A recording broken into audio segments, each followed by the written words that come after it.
Papunta na ng Southern China ang bagyong Labuyo pero asahan pa rin daw ang pag-ulan sa iba't ibang probinsya dahil sa habagat. Mula naman sa Pag-asa, may live report si Mab Gonzales. Mab. Susan, dahil nga sa pagbilis ng galaw ng bagyong Labuyo, medyo napaaga ang paglabas nito sa Philippine Area of Responsibility.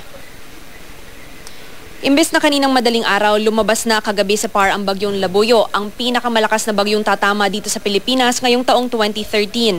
Mula kasi sa orihinal nitong bilis na 19 kilometers per hour, bumilis ito sa 24 kilometers per hour. Sa ngayon nga papunta na ang bagyo sa Southern China, ngunit dahil sa habagat, asahan pa rin ng malakas na pag-ulan, partikular na sa Ilocos, Cordillera Region, Zambales, Bataan, Mindoro, Marinduque at Romblon.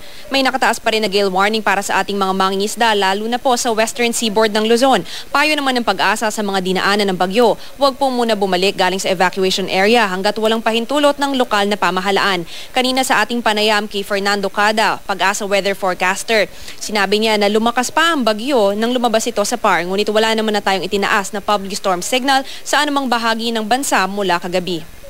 Susan, dito nga sa Metro Manila ay asahan natin na magiging maulan pa buong araw. Ngunit simula mamayang gabi ay unti-unti na pong gaganda ang ating panahon.